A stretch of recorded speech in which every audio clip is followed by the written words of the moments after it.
ഉറങ്ങിക്കെട്ടി എവിടാ പോകുന്നത്? മലയാളം കേട്ടോ, ഒരുങ്ങി കെട്ടിന്ന്. ഒരുങ്ങി എവിടെയാ പോകുന്നതെന്ന് ചോദിക്കണം.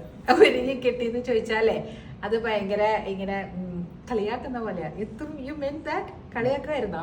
അല്ല, സീരിയസ്ലി. ശരി, എന്തായാലും ആട്ടെ. ഇത് എനിക്ക് സ്വന്തമായിട്ട് ഇതൊക്കെ ഇങ്ങനെ ഒന്ന് ഇട്ട് എങ്ങനെ ഉണ്ടെന്നൊന്ന് നോക്കണമായിരുന്നു.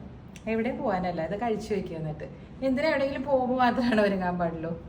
Nothing like that. എൻ്റെ ഇഷ്ടത്തിന് എൻ്റെ ഭംഗിയുണ്ടോ എന്ന് ഞാൻ തന്നെ നോക്കി പറയും. ഒരാൾ എന്നോട് കമൻറ്റ് ചെയ്തിരിക്കുകയാണ്, അതെ നിങ്ങൾ മറ്റുള്ളവരുടെ വാലിഡേഷന് വേണ്ടിയിട്ടല്ലേ കമൻറ്റ് ചെയ്യാൻ പറയണേന്ന്. കമൻറ്റ് ചെയ്യുമെന്ന് പറയുന്നത് നിങ്ങളുടെ ഒപ്പീനിയൻ അറിയാനാണ്. എനിക്ക് വാലിഡേഷൻ ആവശ്യമില്ല. ഇതാണ് എൻ്റെ validation. The mirror. I just look at the mirror, smile and say ആഹാ, ഇതാ എനിക്കിഷ്ടം. എൻ്റെ ഏത് കളറാണ് ഏറ്റവും ഇഷ്ടം? എനിക്ക് സ്കൈ ബ്ലൂ, വൈറ്റ്. എൻ്റെ സ്കിൻ ടോണിനനുസരിച്ചാണോ എൻ്റെ ഡ്രസ്സ് എടുക്കുക? അല്ല, എൻ്റെ അങ്ങ് എടുക്കും, ഇടുമ്പോൾ അങ്ങ് ചേരും അല്ലേ? ഞാൻ എന്ത് ഇടുന്നതാ എൻ്റെ ഇഷ്ടം?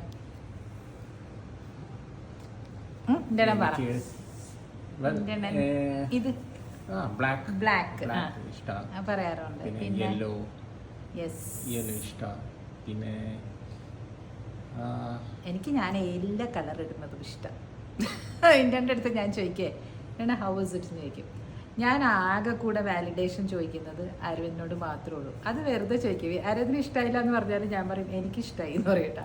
പക്ഷെ ഹി നെവർ സേസ് ഒന്നും കൊള്ളില്ല എന്ന് പറയാറില്ലേ. പക്ഷെ ഞാൻ പറഞ്ഞു വരുന്നത്, ജോക്സ് എപ്പാർട്ട്, നമ്മൾ ആരുടെയും വാലിഡേഷന് വേണ്ടിയിട്ടല്ല നമ്മൾ ഡ്രസ്സ് ചെയ്യുന്നത്. ഞാൻ സ്വയം നമുക്ക് ഒരു തോന്നലുണ്ടാവില്ലേ, നമ്മൾ നന്നായിട്ടിരിക്കണം, നല്ലപോലെ ആയിരിക്കണം. എല്ലാവരും മറ്റുള്ളവർ നമ്മളെ നോക്കുമ്പോൾ ഒരു ഇച്ചിരി വൃത്തിയായിട്ടിരിക്കുമ്പോൾ നമുക്കൊരു സുഖം തോന്നാറില്ലേ? എനിക്ക് തോന്നാറുണ്ട്, സ്വന്തമായിട്ടൊരു സുഖം തോന്നാറുണ്ട്, സ്വന്തമായിട്ട് എനിക്കൊരു സന്തോഷം തോന്നാറുണ്ട്. ഞാൻ വീട്ടിലിരിക്കുമ്പോൾ പോലും I dress up and look at the mirror. അതാണ്, mirror is my constant validator. കേട്ടോ?